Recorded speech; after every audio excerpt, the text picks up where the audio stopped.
Alright, today we're working on a 2003 Polaris Scrambler 500 H.O. A friend of mine had bought it a while back, and then I'd done his first oil change on it, and he called me after doing his oil change. He says, "Hey man, that thing started knocking real crazy."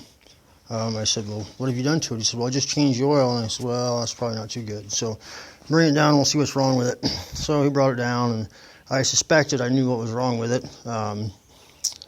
These things have an external oil tank right here, and that's where you put your oil fill in. And anyways, a lot of machines don't have an oil tank, they just hold it all in the crankcase.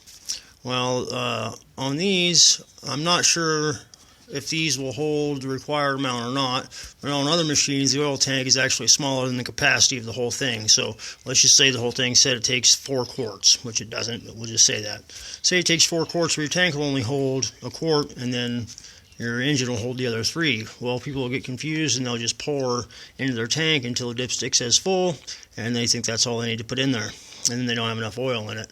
And 2 things can happen. One, the oil has to come up over this hump right here, so if you don't have enough oil to get over the hump in that hose, your oil pump will never suck.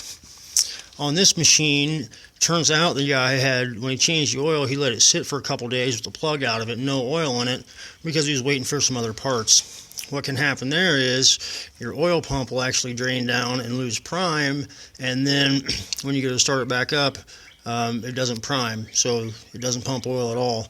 So one or two of them things happen to this machine, and you can see the piston is just smoked. And there's noise in the bottom end as well. And there's also absolutely no oil in the crankcase down here. See if I can get a light. So yeah, if you see in the crankcase, there's absolutely no oil down in there whatsoever. And then, all the parts are not oily, as you usually see when you open up an engine. So, just because of an incorrect oil change, this guy blew the engine up in this machine. And I know it's just the piston that smoked, but there's pieces of the piston missing. Like there's a piece. I don't know if you can see it real on the camera, but there's a couple chunks out of there, and they're floating around on the bottom end, and like I said, it makes noise too. So, therefore, I would never recommend just slapping another piston and jug on here and going with it. At least for a customer, I wouldn't, because that could turn out catastrophic, for everything. So anyways, just him not knowing how to change the oil, or letting it sit and letting the oil pump lose prime can definitely cause major problems. Like I said, nobody wants that kind of piston. I don't know if you can hear, and that's not the piston making that noise either when I grab the flywheel or the PTO.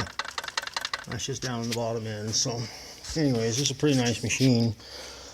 So I'm not sure what he's going to do with it, but either way, it won't be cheap for him. Have a good day.